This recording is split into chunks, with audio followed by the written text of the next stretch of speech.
su compañero. Así que vamos a ver qué es. Un momentito, vamos a ver qué problema están enfrentando, que es un problema que tiene A de una manera planteado y B de otra manera. Primero, ¿cuántos dirían que algo raro estaba pasando en esta negociación con su compañero? Porque he visto mucha gente que se reía, ¿y ahora qué dice este loco? Bueno, ¿cuántos dirían que algo raro estaba ocurriendo? Bien, voy a preguntarles primero, a ver que no me líe con los juegos, voy a preguntarles primero a los B. Veamos. Vamos a trabajar con los B primero y los A se escuchan y después vamos a trabajar al revés. Veamos. La primera cuestión que yo, en un momento, vamos a ver con los Bs. ¿Cuál diría que era el valor de reserva de el A? ¿Creen que, como Bs, han sentido que A tenía un valor de reserva en esta negociación?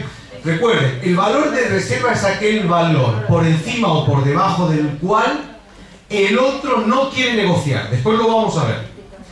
¿Ustedes dirían que su compañero tenía un valor de reserva? ¿Sí? ¿Cuántos As tenían un valor de reserva? ¿Cuántos As tenían un valor de reserva? Ninguno. El B tiene un problema. Está negociando con un personaje que no tiene fijado el valor de reserva. ¿Han notado algo raro al intentar ir pescando con el otro? ¿Qué cifra estaba manejando? Bueno, esa es una característica muy problemática, que es el primer problema sobre el que vamos a trabajar hoy. Y vamos a ver todo lo que puede hacer un buen mediador, porque la falta del valor de reserva y la interacción entre las partes dificulta mucho la consecución de un acuerdo. Muchísimo. Hace muy difícil que las partes logren avanzar. En este caso, fíjense ustedes que estaban, en este sentido, negociando con alguien que precisamente no tenía un valor de reserva, porque la diferencia en el juego, no se lo muestren porque si no, después no vamos a seguir con los otros juegos, pero la diferencia en el juego es que mientras A tenía marcado, mientras B tenía marcado los valores de reserva y el valor de aspiración, ellos lo tenían marcado, A no lo tenía. Ahora, les pregunto a los As, ¿cuántos de ustedes han encontrado o perfilado el valor de reserva de B? A los As le pregunto. ¿Creen? Muy bien. ¿Por qué dicen creen?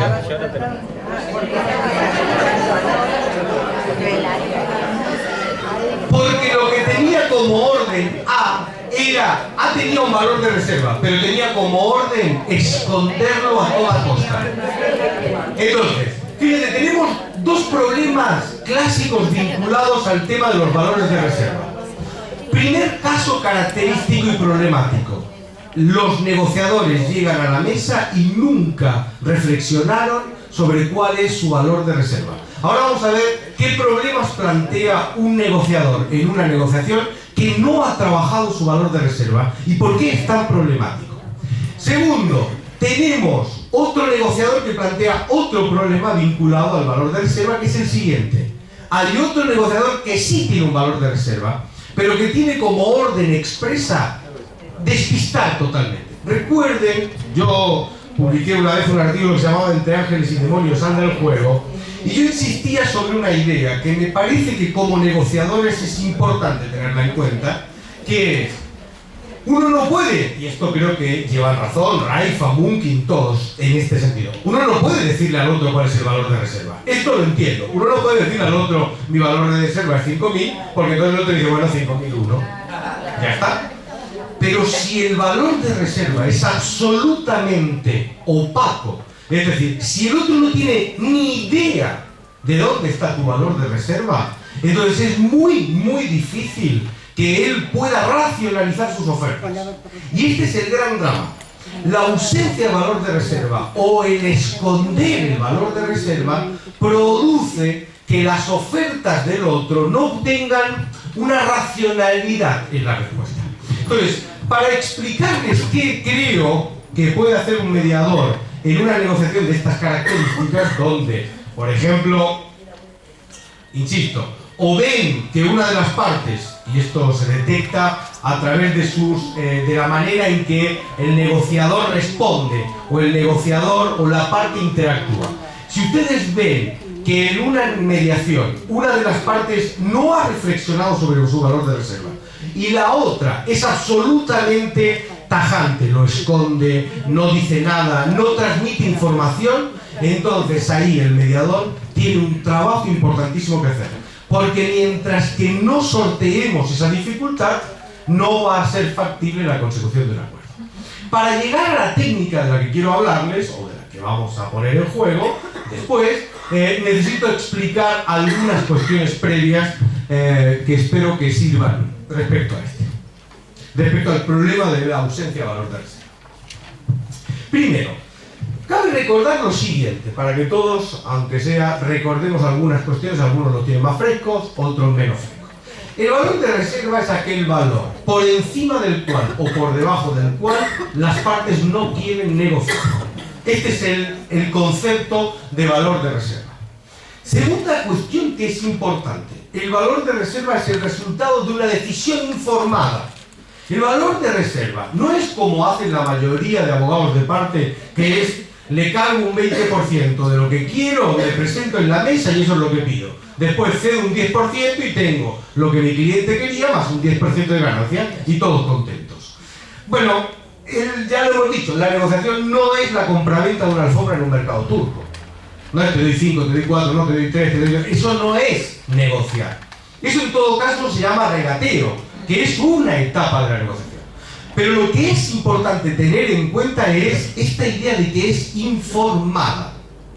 El valor de reserva no es una decisión que uno toma sin ningún tipo de información. El valor de reserva es una decisión que alguien toma a partir de una información, a partir de tener una información.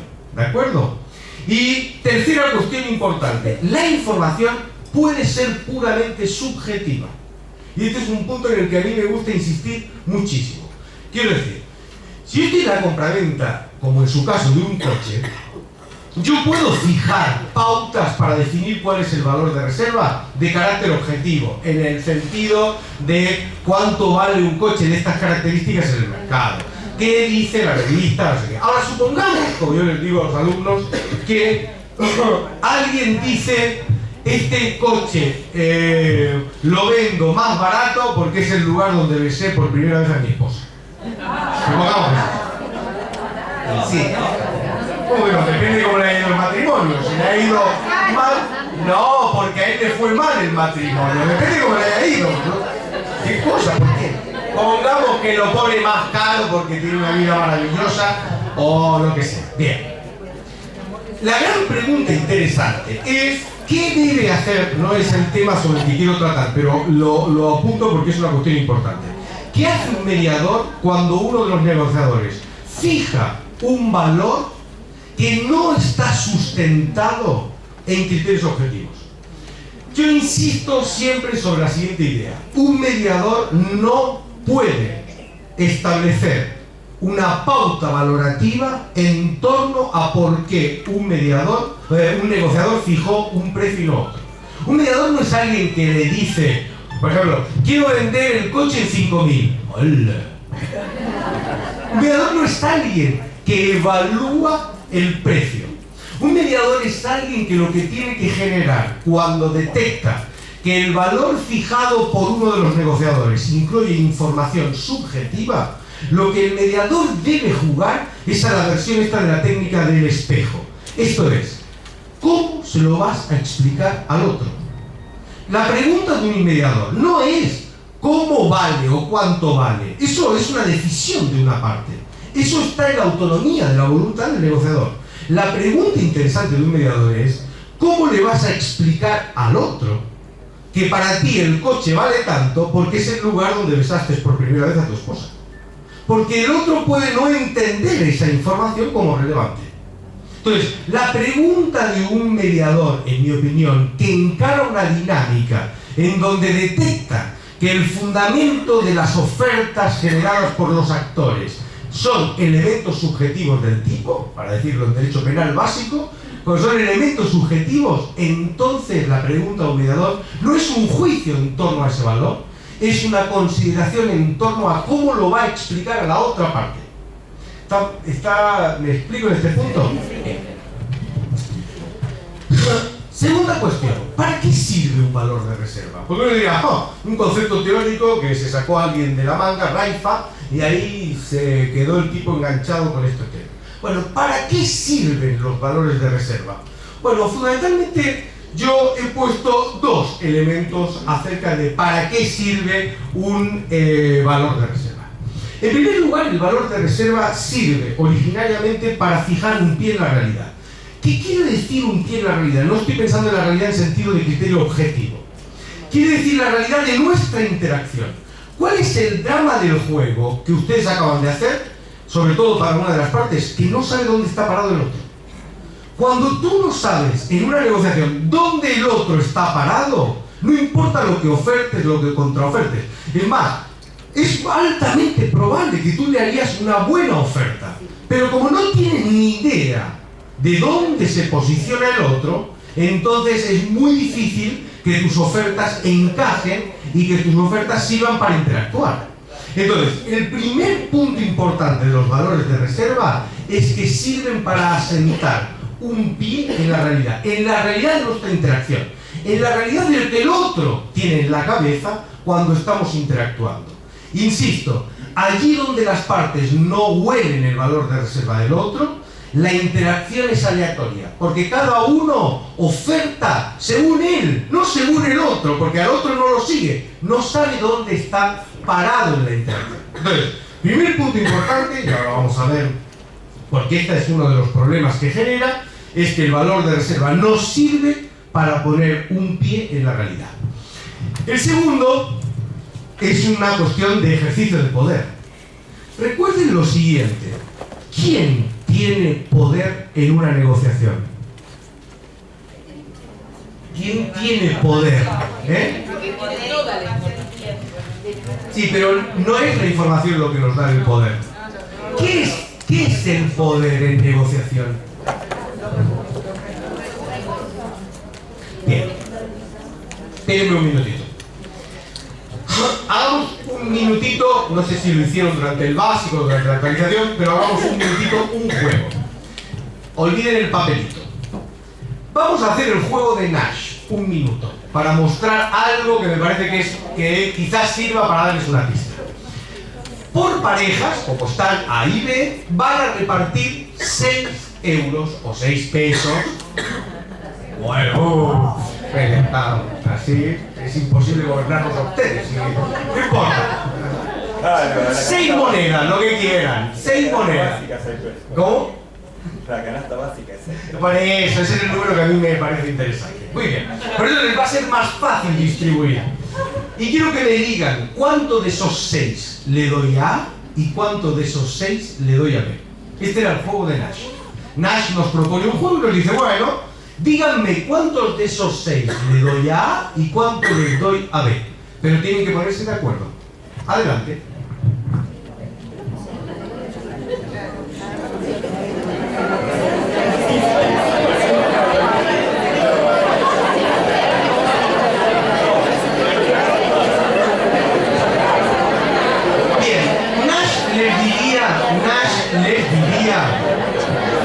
Nash les diría que están perdiendo el tiempo. Es imposible que ustedes consigan un acuerdo mientras no tengan una información clave entre ustedes. ¿Cuál es la información que les falta? No, esa es la pregunta de un abogado. ¿Para qué lo quieren? Pero no es la pregunta de un matemático, y Nash era matemático. No. Después lo vamos a ver, porque la metodología con la que vamos a trabajar la fijación del valor de reserva tiene que ver con esta pregunta. Nash decía que la primera gran pregunta de todo negociador no es qué quiere conseguir, sino qué ¿qué le va a pasar si no hay acuerdo? Esta es la primera gran pregunta. La pregunta de un negociador no puede ser ¿cuánto quiero conseguir? La pregunta de un negociador es ¿qué le pasa a mi cliente si no le consigo un acuerdo? ¿Y por qué esa es una pregunta importante? Porque pauta el valor del statu quo, que es como yo le llamaba a este concepto, pauta el poder de las partes. Dicho de otra manera, cuanto menos me pase a mí si no consigo un acuerdo, más poderoso soy en la mesa de negociación. Cuanto más pierdo si no consigo un acuerdo, más débil soy en la mesa de negociación. Entonces, tenemos un minutito. La fijación del valor de reserva marca... ¿Qué tal? La fijación del valor de reserva marca el poder que ustedes tienen en esa mesa. Si la no obtención del acuerdo, porque su valor de reserva es muy bajo, implica una gran pérdida para su cliente, usted es débil en la mesa, porque va a tener que hacer gran cantidad de concesiones para conseguir el acuerdo. Y ahí está manifestada su debilidad. Entonces, el valor de reserva nos sirve para dos cosas. Primero, nos sirve para fijar un pie en la realidad, que quiere decir para contextualizar nuestra relación. Digamos, para tener una idea de, lo diré en la terminología de Raifa, cuál es la zopa, cuál es la zona de posible acuerdo. Probablemente no la tendremos clara, porque el otro no me va a dar su valor de reserva. Pero si yo tengo una pista de dónde está posicionado, eso me permite hacer ofertas que sean razonables en la interacción. Si su valor de reserva es X y yo no tengo ni idea, le voy a hacer ofertas que pueden estar a 200 kilómetros de su valor de reserva. Y recuerden una cosa, ya les doy una pista que después vamos a jugar a esto, cuando las dos primeras movimientos están muy separados, la probabilidad de conseguir un acuerdo es bajísima. Cuanto mayor sea la distancia que media entre las dos primeras ofertas, menos probable es conseguir un acuerdo. Porque quiere decir que el tramo de concesiones que van a tener que hacer es tan largo que difícilmente se convierta en creíble. Es más, si yo comencé pidiendo 5.000 y ya estoy negociando 500, el otro no va a decir qué bueno es esta persona, cómo cede. El otro va a decir, si conseguí que pase de 5.000 a 500, esto vale mucho menos. Entonces, la primera gran cosa que aporta un valor de reserva es que contextualiza la oferta. Insisto sobre esta idea, un buen mediador, después vamos a ver la cuestión, un buen mediador debe contextualizar el proceso de regateo entre las partes. Debe ayudar a las partes a que contextualicen aquello que hace a los valores de reserva. Insisto, después lo voy a explicar cómo se hace, pero para que ustedes lo empiecen a ver. Supongamos que yo estoy en un daños y perjuicios. Y supongamos que una de las partes ha hecho una petición de 1.000.000 de pesos. ¿De acuerdo? Eso no me dice nada. Y eso no dice nada a las partes. Cuando yo le pido a una de las partes que muestre su información, y aquí tenemos un problemita porque el abogado no quiere poner la información encima de la mesa. Recuerden la vieja máxima donde en Estados Unidos la mediación servía para ir a pescar. Meyer lo dice en el libro, en Estados Unidos la mediación se convirtió en el lugar al que yo iba para ver qué salía el otro, no para resolverlo, sino para ver qué podía pescar de lo que el otro sabía. Pero la idea de la transmisión de información, la idea de que yo puedo decir que el 1.000.000 de pesos lo pido por esto, por esto, por esto, por esto, esa idea es relevante en la medida en que contextualiza la interacción. No vamos a discutir como mediadores si eso es 1.000.000, si es 100, si es 500, pero nosotros vamos a construir un proceso de interacción donde la información circule, porque al circular la información lo que logramos es contextualizar la relación entre los dos negociadores. Ese es nuestro objetivo, lograr contextualizar para que sepan qué está pidiendo y por qué lo está pidiendo. Recuerden, el segundo punto importante de la fijación del valor de reserva es que estipula las relaciones de poder entre las partes. Y aquí tenemos que tener mucha delicadeza como mediadores. ¿Por qué? Porque si yo marco en una reunión conjunta el valor de reserva, y a veces al mediador se le escapa, después pongo un ejemplo, si yo marco como mediador el valor de reserva, es altamente probable que lo que esté generando es una intervención que desvirtúa la relación de poder entre las partes. Y ahí tengo que tener mucho cuidado. Pedirle a alguien que exprese, supongamos, o que nos hable de su valor de reserva, es pedirle que muestre cuál es realmente su poder. Entonces hay que tener cuidado con lo que nosotros le estamos pidiendo a alguien. La mayoría de las cosas que vamos a ver en este primer ejemplo no se hacen conjuntas, se hacen privadas. La mayoría de las cosas que ustedes van a tener que trabajar con las partes cuando detectan el problema de la ausencia de valor de reserva, o que las partes tienen totalmente opacos los valores de reserva, no se trabaja en conjunta. Y no se trabaja en conjunta porque lo que subyace al valor de reserva es la relación de poder. Tan sencillo y tan claro como eso. No es una cuestión en torno a tener información, es una cuestión acerca de quién tiene mayor poder en esta interacción. Entonces, como el valor de reserva sirve para esas cosas, esas dos cuestiones, la ausencia de valor de reserva tiene al menos los siguientes tres problemas. Primero, en una negociación puede haber un proceso de escalada irracional precisamente por la ausencia de valor de reserva. Recuerden que Raifa pone un ejemplo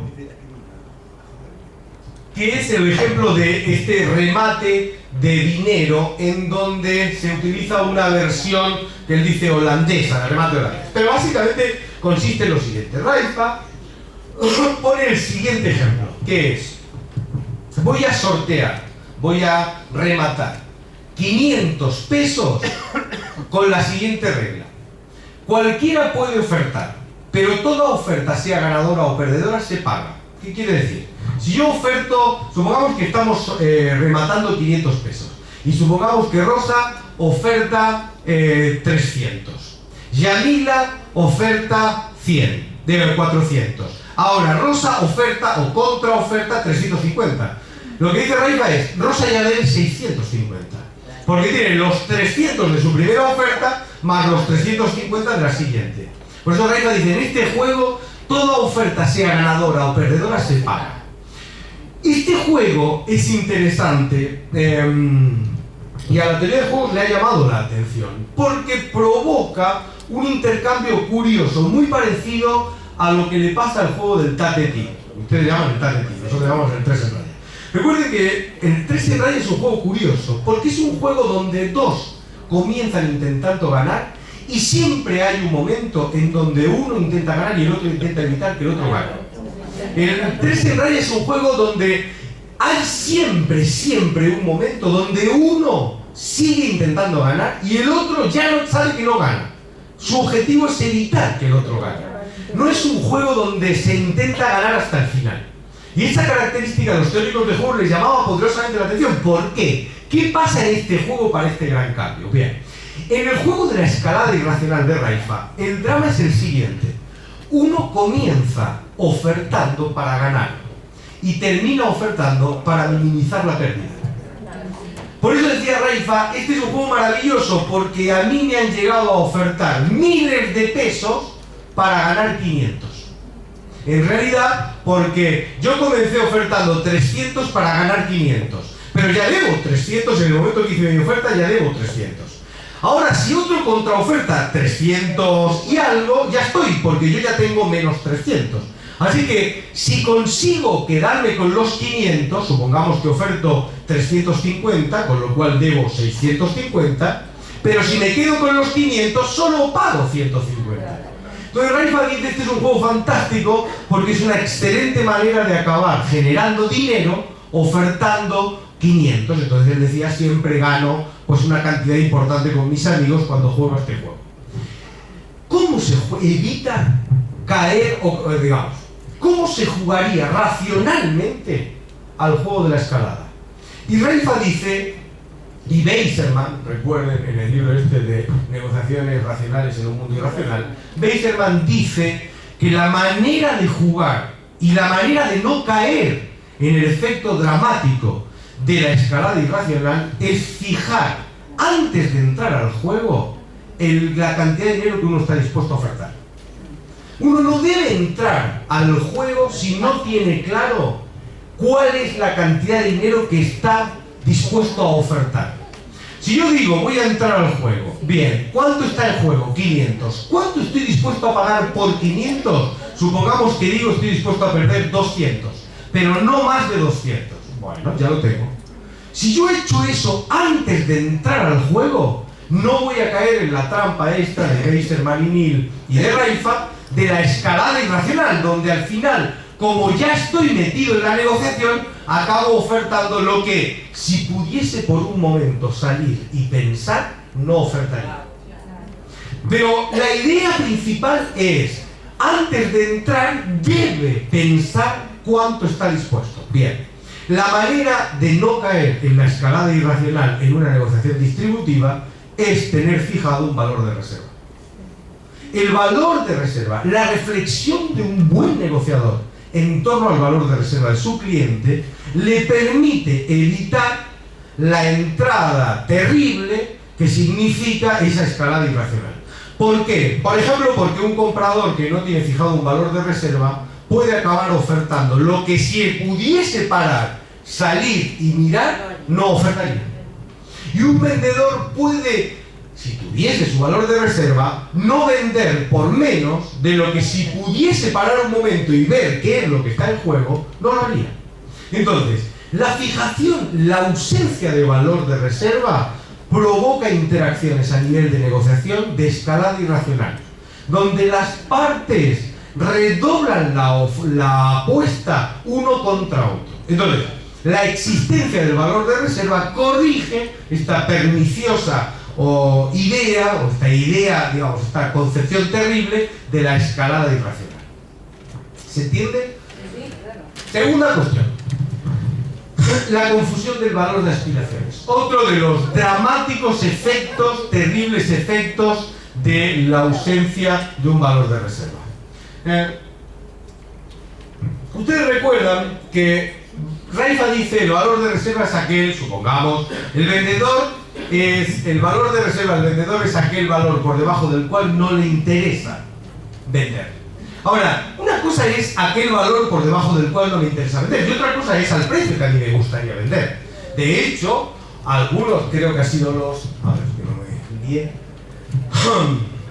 los B tenían fijado el valor de reserva y el valor de aspiraciones. Se les pedía que lo escondiesen a toda costa el valor de reserva, pero tenían fijado su valor de aspiraciones. El drama principal imagínense, si yo tengo mi valor de reserva, el valor por debajo del cual no me interesa acordar, y tengo mi valor de aspiraciones, aquello que quiero conseguir, yo puedo manejar esta interacción. Ahora, el drama es que si yo no tengo claro mi valor de reserva, el problema fundamental es que voy a tomar como valor de reserva mi valor de aspiraciones. Y esto es terrible desde el punto de vista negocial. Por ejemplo, yo siempre pongo, a mis alumnos les pongo el siguiente ejemplo. Supongan lo siguiente. Pongamos un señor que efectivamente pensó su valor de reserva a un cliente, pero tentativamente y sin mucho pensar sobre esto, dijo: yo por debajo de 5.000 no lo vendo. Pero quisiera, le dice a su abogado, quisiera que me consiguieses 8.000. El abogado se va a la negociación y consigue una oferta de la otra parte de 9.000 pesos. Entonces él vuelve, el abogado le dice a su cliente: mira, la oferta que tengo encima de la mesa es de 9.000. El cliente está fascinado, porque de 5.000, que era el valor de reserva, 8.000, que era su valor de aspiraciones, ahora tiene 9.000. Está como loco. El abogado vuelve al día siguiente a la mesa de negociación y el otro negociador le dice: mire, ¿sabe qué? Ahora no puedo ofertar 9.000. Ha pasado esto, esto y esto, y no puedo mantener mi oferta de 9.000. Estoy dispuesto a pagarle 7.000. Bien, ahora cuando el abogado vuelva y le diga a su cliente que la oferta es de 7.000, el cliente le va a decir: pero loco. Ahí pierdo, exacto. Ahí estoy perdiendo. Fíjense lo que quiere decir estoy perdiendo. Mi valor de reserva es 5.000. Mi valor de aspiraciones es 8.000. Ahora, la primera oferta era de 9.000 y la segunda oferta es de 7.000. Pero si es de 7.000, en la terminología de Raifa, hay un diferencial de 2.000 pesos sobre el valor de reserva.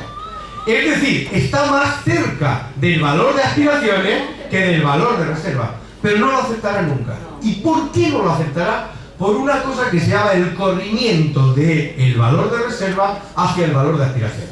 Cuando la contraparte hizo la primera oferta, en la mente de nuestro cliente, la idea de que el valor de reserva es 5.000 desapareció. La idea para él es que el valor de reserva en realidad se quedó corto. Y este es el punto. Entonces, la cabeza de nuestro cliente empieza a correr el valor de reserva hacia el valor de aspiraciones.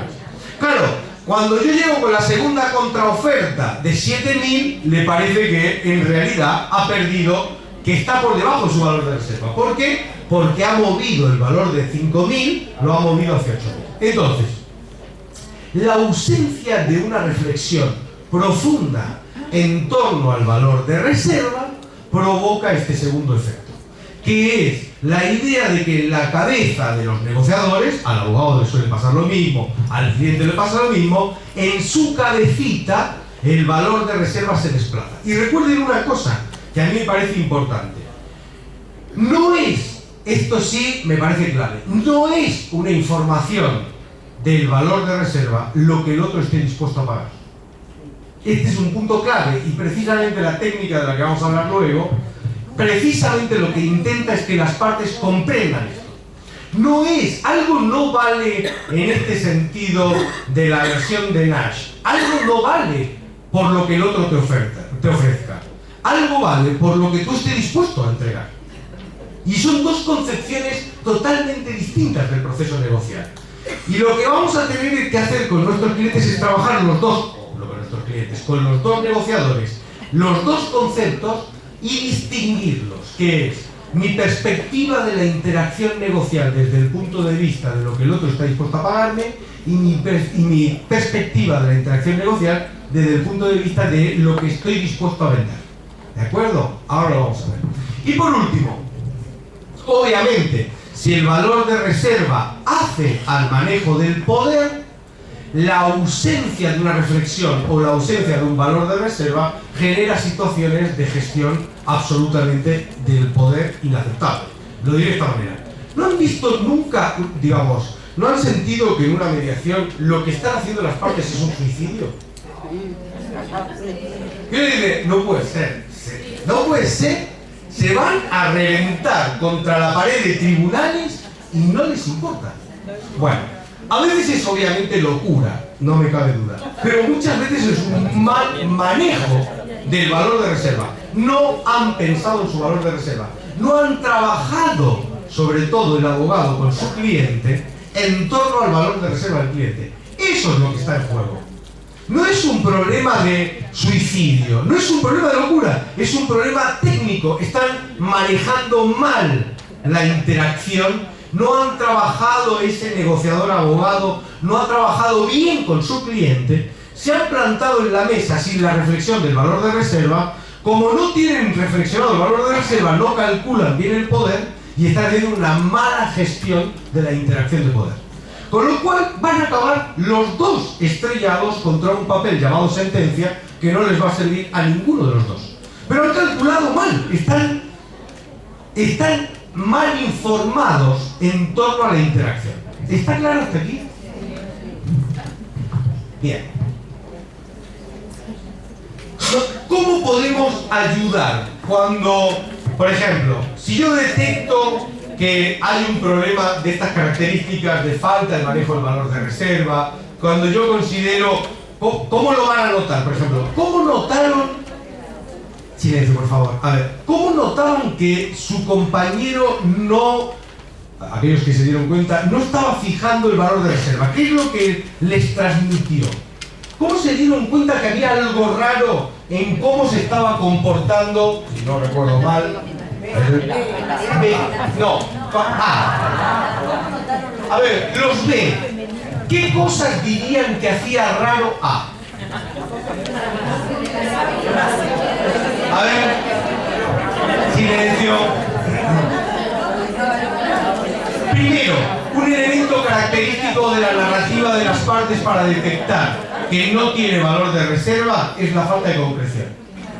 Cuando en una negociación donde lo que se trata es de ponerle un número a la compraventa de un coche, el otro empieza a darle vueltas y vueltas y te habla de la vida, el coche, el momento. Entonces ahí, ojo, atento mediador, hay un problema de valor de reserva.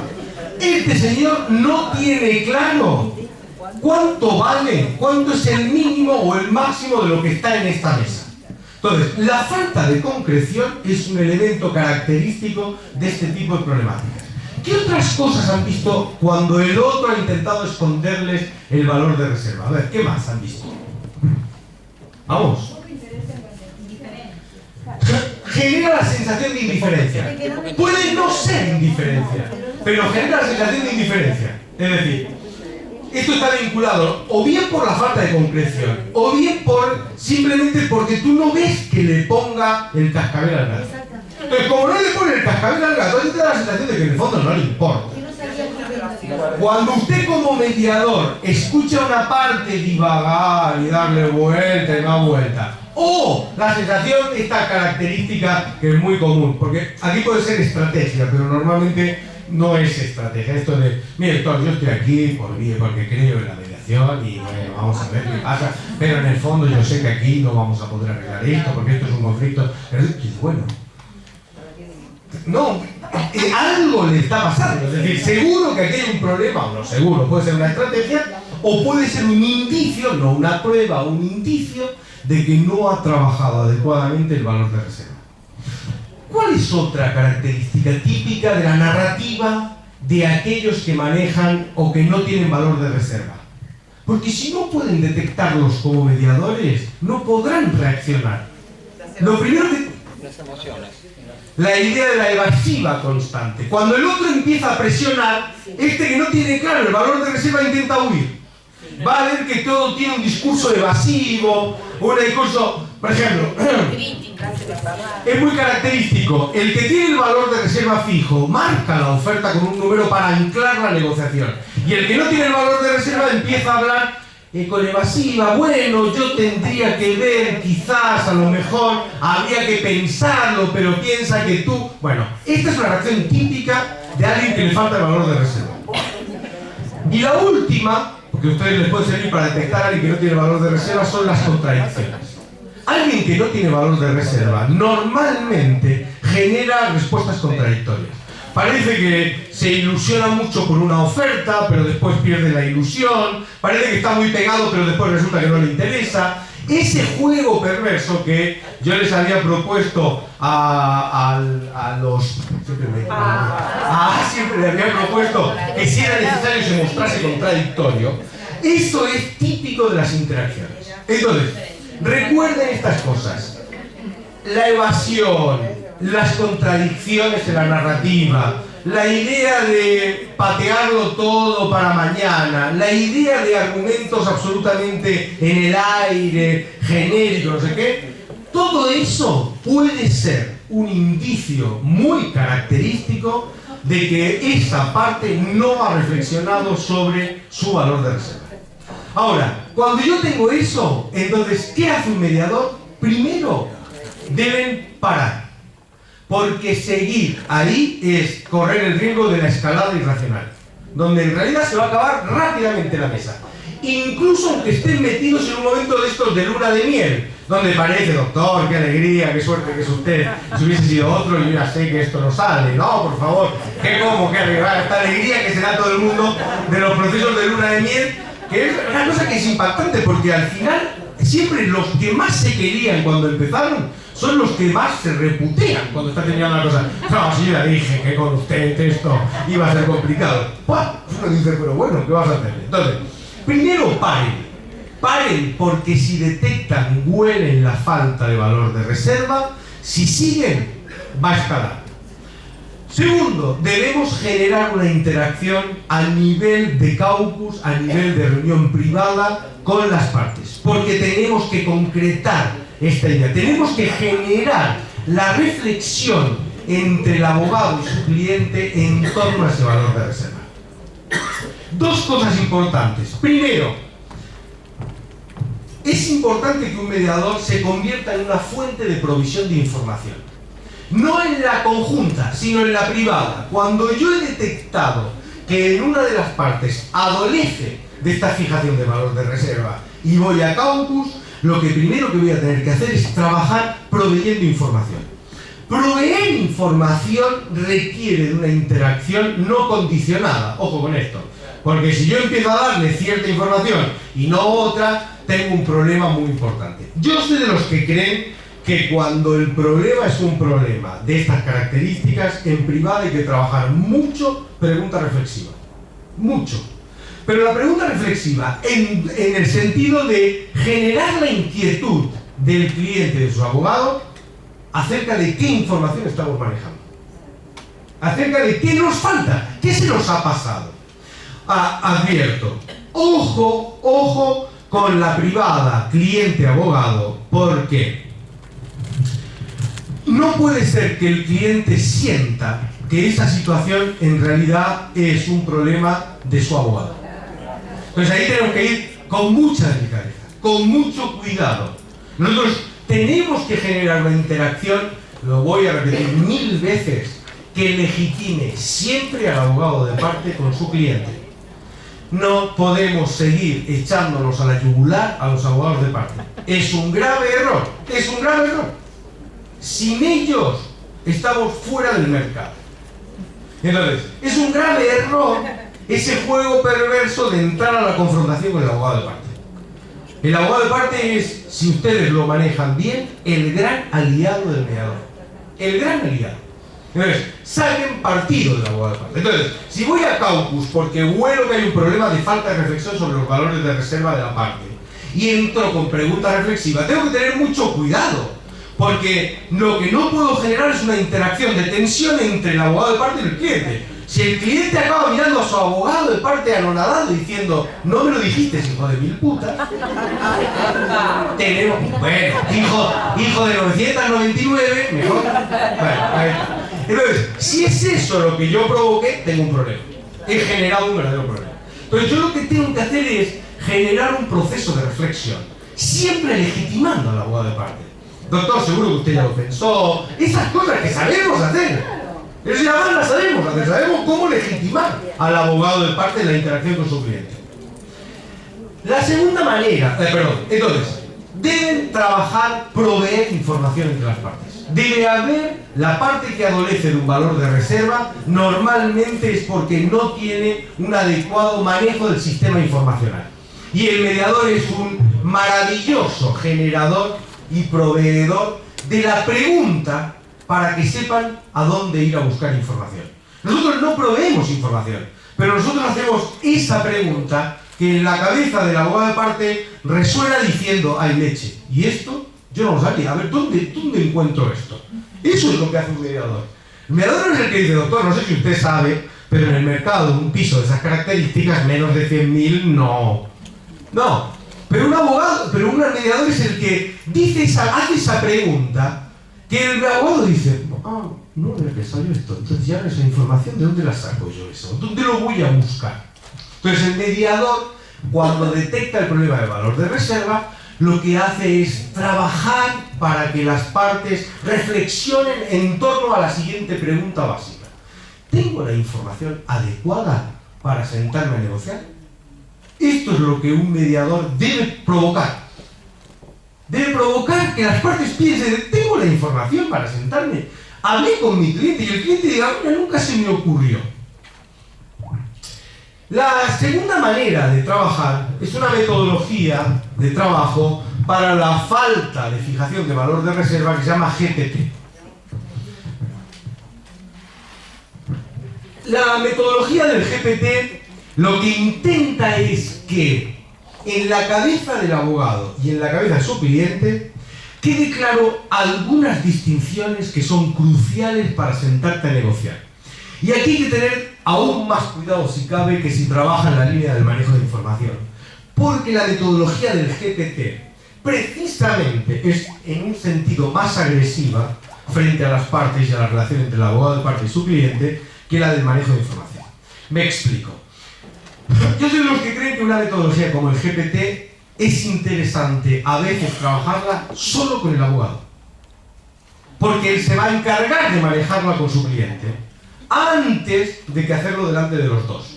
O bien aliarse con el abogado y que el abogado legitime la intervención del mediador directa con el cliente en una privada para utilizar esta metodología. Pero sin previa alianza con el abogado de parte, ahora van a ver, trabajar la metodología del GPT es una cuestión complicada, porque provoca realmente una situación de tensión entre el cliente y el abogado de parte. Sea cual sea la estrategia que ustedes decidan utilizar, recuerden, han detectado que hay una problemática de falta de valor de reserva y ahora ven que la información que manejan las partes es la adecuada, pero hay un problema porque no sé, a pesar de que hay buena información entre el cliente y el abogado, a pesar de que tienen buena información, en el precio que han fijado para el coche, tienen un problema vinculado a que no están distinguiendo ciertos conceptos. ¿Qué conceptos hay que distinguir? Bueno, la metodología del GPT distingue tres conceptos importantes, que es lo que le gustaría que resultase de la mediación o de la negociación, lo que pretende que resulte de esa negociación y lo que tiene que resultar de esa negociación.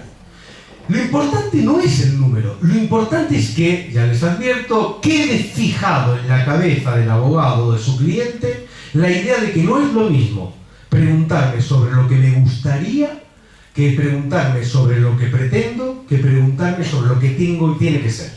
El número que lo pongan ellos, porque es un problema de la autonomía de la voluntad de cada uno qué número le pone. Pero el mediador capaz de generar las distinciones para que las partes las completen, ese es el mediador que me parece que puede aportar algo. ¿Qué diferencia hay entre estos tres conceptos? Bueno, la diferencia consiste en lo siguiente. Hablar de lo que le gustaría es hablar de aquello que ha de resultar como precio de venta del coche si yo pudiese marcarlo con independencia del otro. El que le gustaría es, como su nombre indica, lo que toda persona en un conflicto le gustaría, que es borrar al otro de la faz de la tierra y ponerle el precio para terminar con esta historia. Lo que te gustaría es aquello que se suele preguntar de la siguiente manera. Digamos, sin tener en cuenta al otro, ¿cuánto quieres tú por este coche? No importa lo que el otro te pueda pagar. No estoy discutiendo qué te puede pagar el otro. Te estoy preguntando cuánto quieres tú por el coche. Esa es la cuestión de lo que le gustaría y es un elemento que tiene que ver con la posibilidad de fijar. Es el imaginario de todos nosotros en un conflicto. Es el imaginario que dice borro al otro y yo digo cuánto se paga, punto. Esto es lo que desearíamos. Y es bueno darles este momento espasmódico a un cliente que siente que él está fijando el valor sin el otro. Este es un buen momento. Ahora, rápidamente el mediador debe corregir. Porque de la idea de en un mundo donde tú decides, hay que pasar a una idea donde en un mundo donde tú decides, pero el otro tiene que aceptar. Ese es el segundo de los mundos. Primero dejen los que sueñen y después corrijan a la baja. Y este es un punto muy importante. Porque fíjense ustedes la contradicción. Si yo digo me gustaría que fuese 8.000 y pretendo que sea 8.000, hay algo raro. Pero yo digo, si el otro no pudiese estar en este mundo, y fuese yo el único que decide, cobraría 8.000. Y ahora digo, aun teniendo en cuenta que el otro está en este mundo, yo cobraría 8.000. En realidad, lo que pasa es que no soy capaz de colocar al otro en este mundo. Por eso me sale el número del gustaría igual al que pretendo. Porque no logro constituirlo como un ser que necesito para llegar a un acuerdo. Si en una utilización del GPT el cliente o el abogado utiliza el precio del gustaría igual que el del que pretende, ya saben dónde está el problema. No está personificando al otro. No está poniendo al otro, como decía Habermas, como un sujeto de razón pública, como alguien que tiene y reclama ser considerado para conseguir el acuerdo. Por eso, porque lo estoy ignorando. Y eso al mediador debe darle la pista de por dónde trabajar. Porque eso significa, en la teoría de Entelman, falta de conciencia. Está no reconociendo al otro. Claro Porque es obvio que... Por eso, pero no lo está reconociendo en la interacción como un interlocutor. Si ustedes en el gustaría detectan que pone el mismo número que el pretende, esto quiere decir que no está validando al otro como un interlocutor. Entonces, como mediadores ya saben que tienen que trabajar. Ya saben que van a tener que legitimar al otro en ese caucus. En ese caucus ustedes van a tener que lograr que se legitime al otro. Porque solo si esta persona logra legitimar al otro, podrá distinguir el precio de lo que vale ese coche en un mundo donde solo decido yo, y el precio de lo que vale ese coche en un mundo donde decido yo y el otro tiene que aceptar. Pero ahora ya lo he legitimado en esa posición. Y por último está el discurso de lo que tiene que ser. El discurso de lo que tiene que ser es fundamentalmente el discurso del statu quo. Es el discurso y la reflexión profunda que todo negociador debe tener en torno a ¿qué pasa si no hay acuerdo? Ustedes deben lograr generar esa reflexión. La reflexión de una parte en torno a ¿qué pasa contigo, con tu empresa, con tu familia, con tu historia si no hay un acuerdo en esta mediación? Y ahí es muy importante tener en cuenta algunas cosas. Primero, la mayoría de nosotros no está dispuesto a reconocerse como débil. Por lo tanto, no está dispuesto a ver la realidad de lo que le pasa si no hay acuerdo. Todos en esa tesitura tendemos a esto del exigente de la solución mágica. Seguro que a mí no me va a. Seguro que yo logro que. Y este seguro, como dicen ustedes, se lo llevarán preso. Entonces, primera cuestión importante respecto a este tema, la discusión entre la discusión o la reflexión en torno a lo que tiene que ser es una discusión, una reflexión compleja, porque significa reconocer mi posición de debilidad o mi posición en esta interacción. Reconocer que si yo no llego hoy a un acuerdo aquí, yo pierdo. Y esto es lo que seguro... A ver, ¿cuántos de ustedes han encontrado a un cliente o un abogado que les haya dicho, sí, doctor, si no consigo un acuerdo, estoy perdido? Es muy difícil lograr alguien que te diga esto. Es muy complicado. La gente no nos gusta sentir nuestra debilidad en la interacción del conflicto.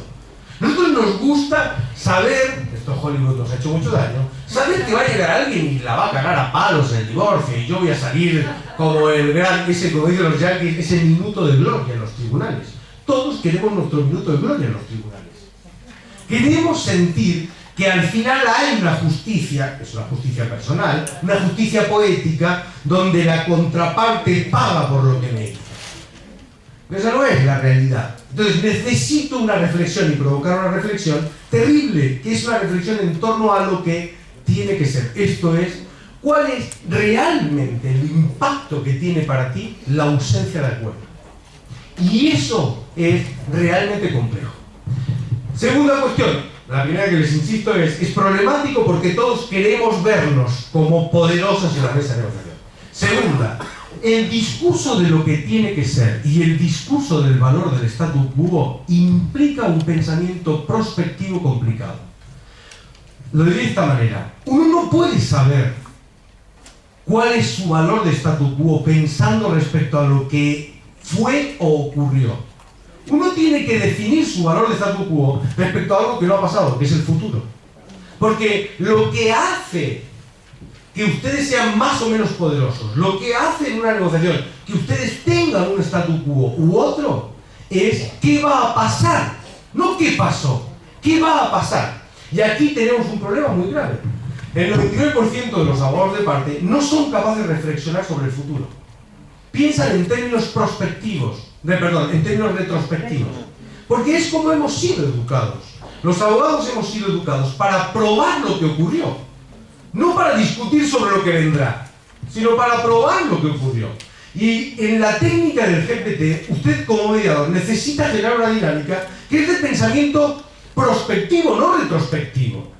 A mí, ¿de qué me sirve que él me diga que el año pasado el margen de beneficio en su empresa fue del 20%? Eso no me da un statu quo. A mí lo que me da el statu quo es si él es capaz de decir ¿qué le va a pasar el año que viene si no acuerda hoy con su socio con ese margen de beneficio. Y esto es una manera de pensar que no es muy común entre los abogados. No tenemos esta capacidad de pensamiento porque, insisto, somos educados más bien en términos de cómo podemos probar lo que ocurrió, más que en términos de cómo podemos reflexionar sobre lo que va a ocurrir.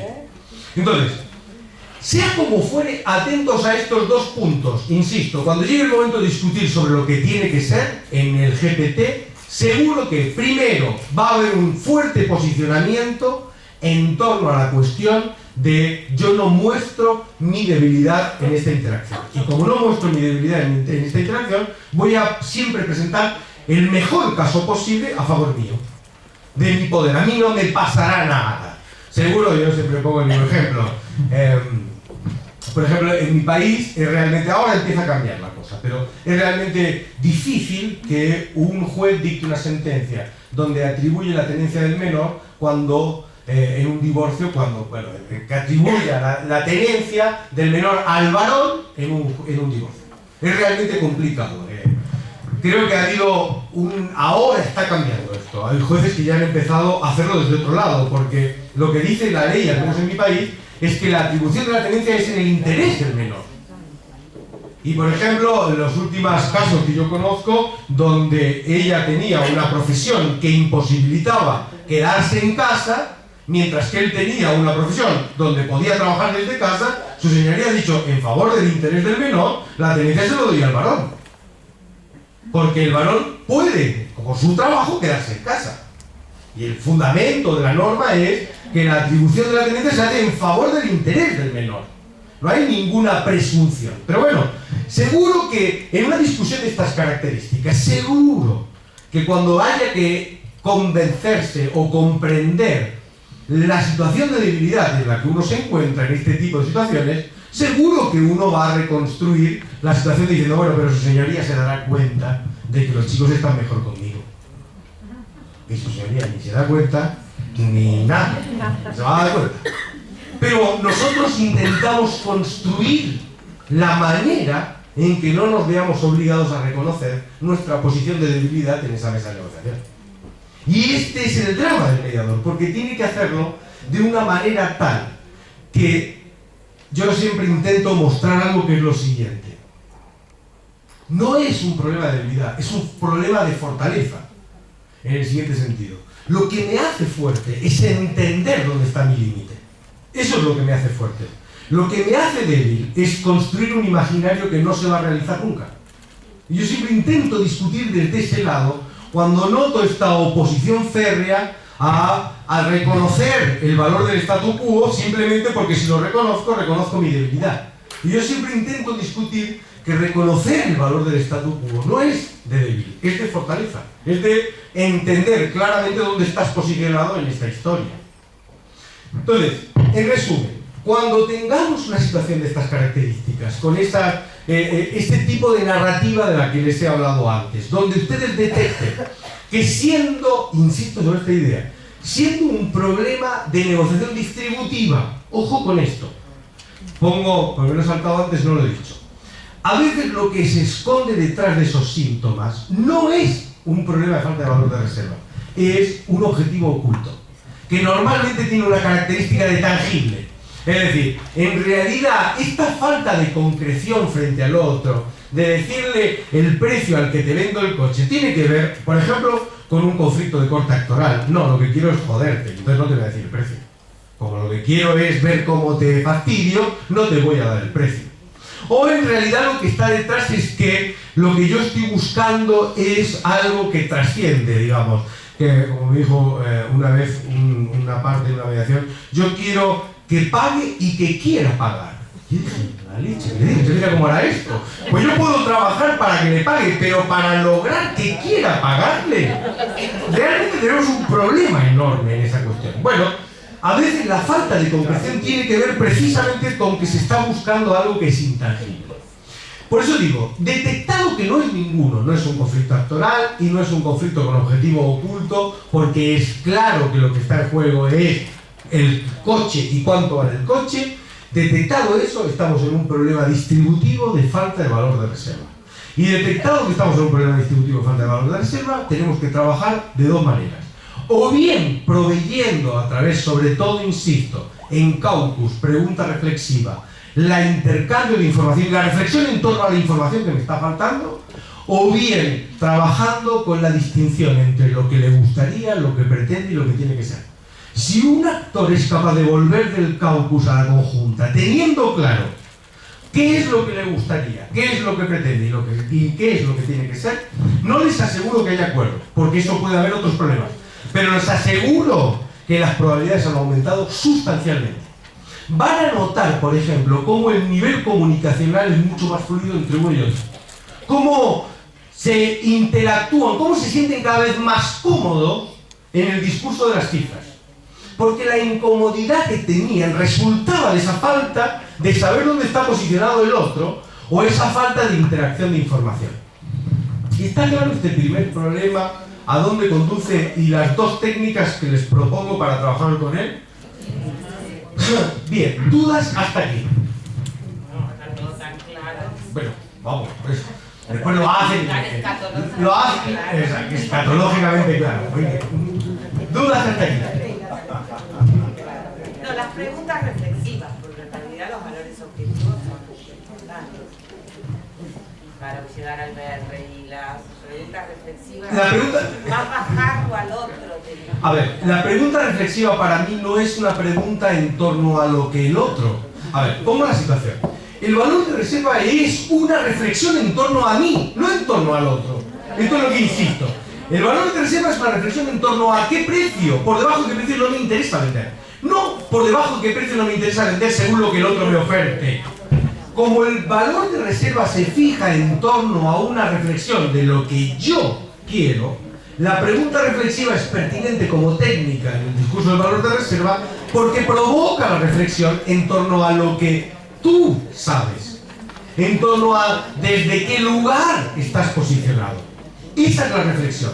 La reflexión sobre el valor de reserva no es una reflexión en torno al otro, es una reflexión en torno a uno. Por eso, lo que uno hace con la pregunta reflexiva es generar la inquietud en la parte acerca de si la información que maneja es suficiente o no para fijar ese valor de reserva.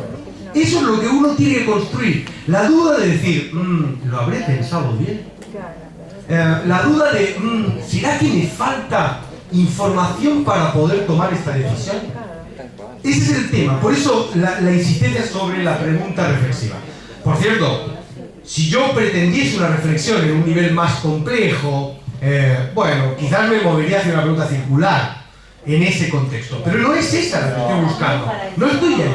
Yo estoy trabajando en torno a reflexiona acerca de la información que tú necesitas y que tú tienes.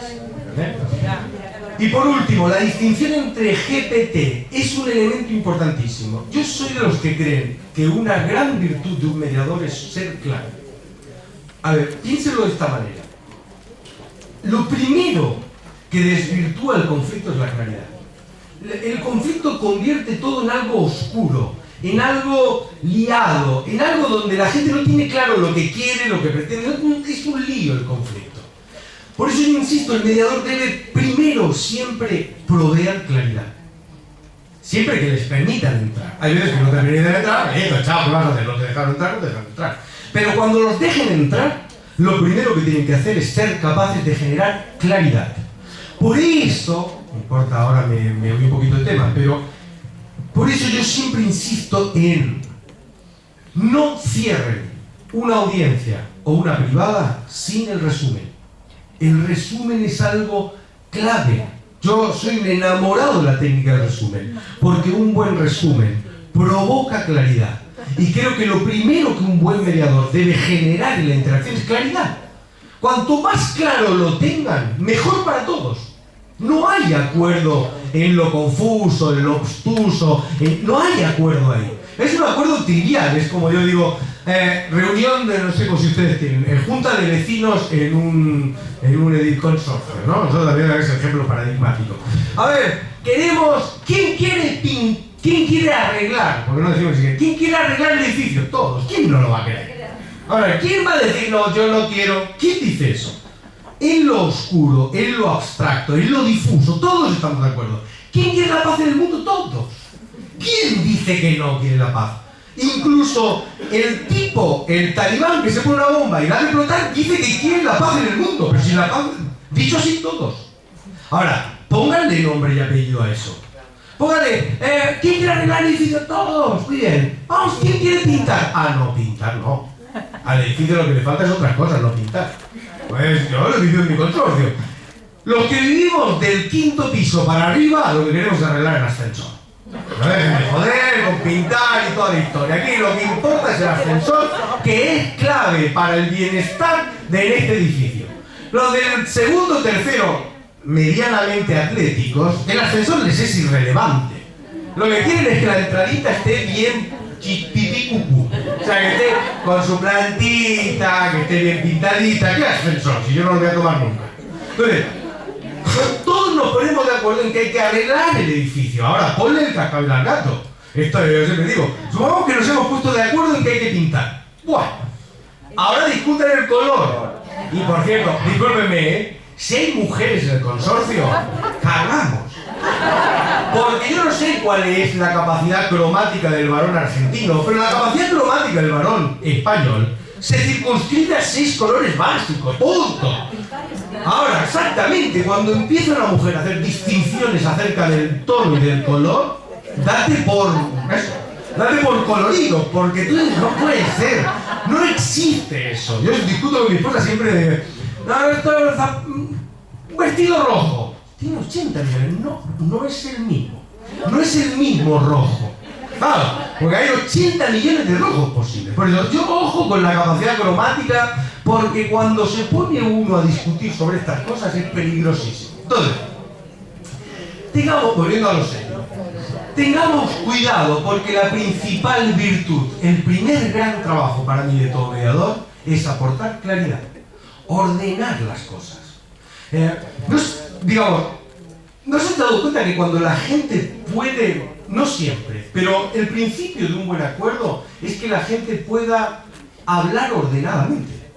No es trivial la idea que hacemos los mediadores, y yo creo que hay que luchar por no abandonar esa idea. La idea de que cuando empezamos a hablar ordenadamente, las cosas empiezan a tener sentido.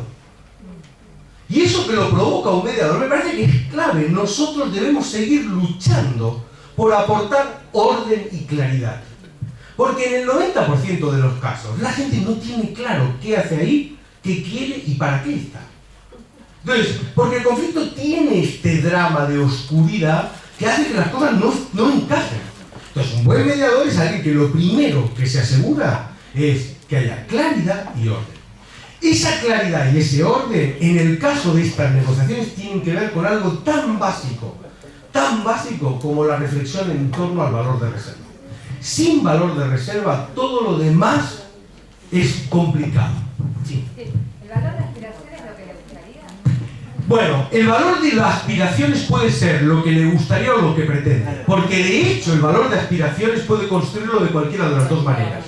A mí me interesa, fíjense, cuando utilizo la técnica del GPT, lo primero que me interesa es que distinga entre el gustaría y lo que pretende. Que es una distinción que legitima la posición del otro a los ojos de esa parte. ¿Por qué es? Una cosa es, yo lo vendo por 2 millones este micrófono, y otra cosa es, lo vendo por 100.000 porque el otro no me va a pagar 2 millones. Esa distinción me parece que es crucial. En el 90% de los negociadores no técnicos nunca distinguieron entre lo que les gustaría y lo que pretenden.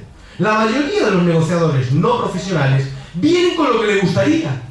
Es más, el abogado de parte ya se ha encargado de reforzar la idea. Tú pides, y de vuelta es gratis. Total, bueno, este es el gran drama, porque después, primero no hay tiempo.